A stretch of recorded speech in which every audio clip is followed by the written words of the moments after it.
The house where Swami Vivekananda stayed required him to pass through a neighborhood known for courtesans. As a monk and a renunciate, he avoided the area entirely, opting instead to take a detour of at least 2 or 3 miles to reach his residence. At the time, he was a guest at a small princely state near Jaipur. On the day of his departure, the king organized a grand farewell event in Swamiji's honor. Among the elaborate arrangements, the king had invited a renowned courtesan from Benares to perform. Unaware of this plan, Swamiji arrived at the event only to discover the courtesan's presence. Being a monk detached from worldly pleasures, he was shocked. He had no desires, no attachments, and no inclination toward indulgences of this nature. When he learned that a courtesan was invited for his farewell ceremony, he refused to attend. After all, he avoided even walking through their neighborhood. How could he possibly stay and listen to her songs or watch her dance? When the courtesan heard that Swamiji would not attend because of her presence, she felt deeply hurt. A sense of profound sorrow arose in her heart. She wondered, "Am I truly so sinful that Swami Vivekananda refuses to even look at me?" Determined to express her pain, she began to sing a devotional hymn, "O Lord, do not dwell on my flaws." The hymn was filled with heartfelt emotion. Its verses conveyed a profound metaphor. Iron is the same, whether it lies in a temple or a butcher's shop. A touchstone transforms any piece of iron into gold, regardless of where it resides. If the touchstone claims it can only transform the iron found in a temple and not that in a butcher's shop, then it is no true touchstone. A true touchstone makes no distinctions. It transforms all iron alike.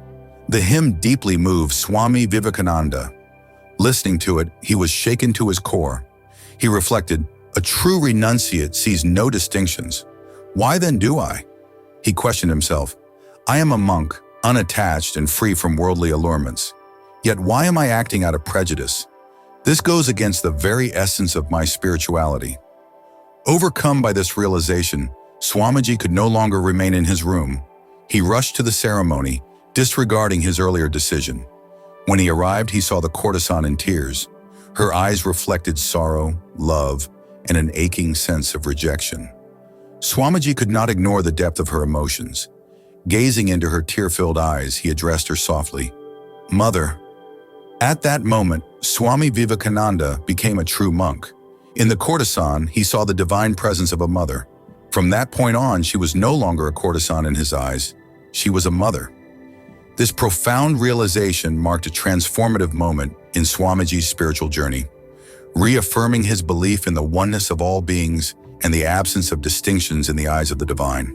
The story of Swami Vivekananda and the courtesan teaches profound lessons about compassion, equality, and the importance of seeing beyond superficial labels.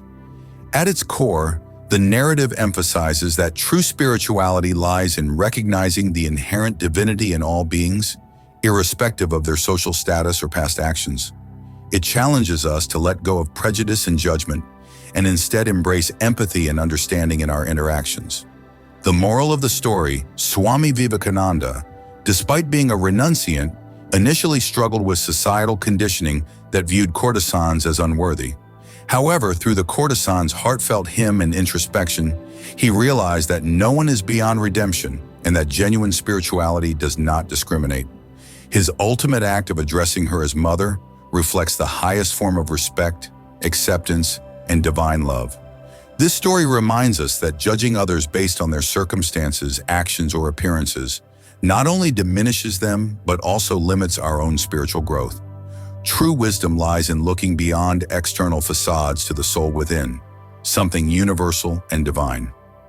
Applying the lessons in daily life, let go of judgment. In our daily lives, we often judge others based on their profession, background, or mistakes. For instance, we may dismiss someone who has struggled with addiction or made poor life choices as undeserving of kindness. This perspective isolates both us and the other person. Instead, we can adopt a mindset of understanding. Ask yourself, what might this person have endured to be where they are today? By replacing judgment with empathy, we create space for connection and healing. Practical tip: the next time you find yourself judging someone, Pause and reflect on their journey. Practice saying to yourself, "This person is more than their past or circumstances." Embrace compassion and respect. Swami Vivekananda's transformation highlights the power of compassion. When he addressed the courtesan as mother, he elevated her spirit and acknowledged her humanity. Similarly, we have the power to uplift those around us through small acts of kindness and respect.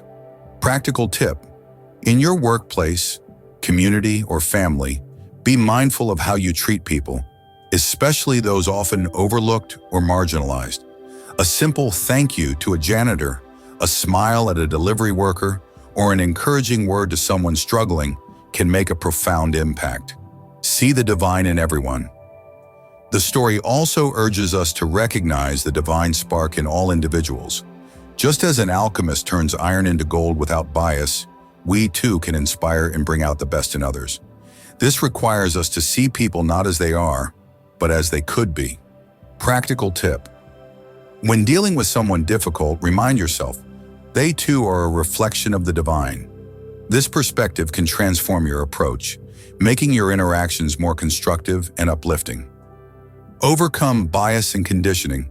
The story reveals how even a spiritual figure like Swami Vivekananda had to confront and overcome ingrained biases. This teaches us that growth often involves recognizing and unlearning deep-seated prejudices. Practical tip: reflect on areas where you might hold unconscious bias. For example, do you stereotype certain professions or communities? Make a conscious effort to educate yourself and interact with those you might otherwise avoid. An example in practice: imagine you work with someone who has a history of mistakes or a reputation for being difficult. Instead of avoiding them, try engaging with an open mind. Ask about their story, offer support, and observe how your relationship evolves. Often, people respond to kindness and respect by showing their best selves. Similarly, in personal relationships, when someone makes a mistake, focus on understanding their perspective rather than condemning them. This approach not only strengthens bonds, but also fosters personal growth. Encouragement and closing thought. The story of Swami Vivekananda and the courtesan is a timeless reminder that we are all capable of transformation. By practicing empathy, respect, and humility, we not only uplift others, but also elevate ourselves. As a fitting proverb encapsulates, "Do not judge a book by its cover. The greatest treasures are often found in the most unexpected places." By living with this wisdom, we can create a world where compassion triumphs over prejudice and humanity flourishes in its truest sense. Thank you for watching. If you enjoyed this video and want to see more inspiring and thought-provoking content, don't forget to subscribe to our channel. Hit the bell icon to stay updated with our latest uploads. Your support keeps us motivated to bring you amazing stories and insights.